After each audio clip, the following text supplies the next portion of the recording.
Hey, Odie. What's new? Tell me later. I want to eat now. Here you go, guys. I made you.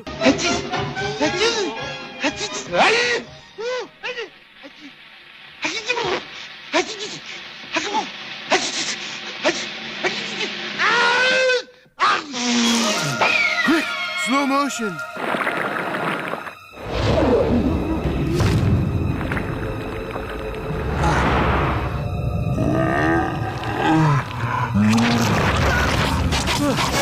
Thank you, Odie.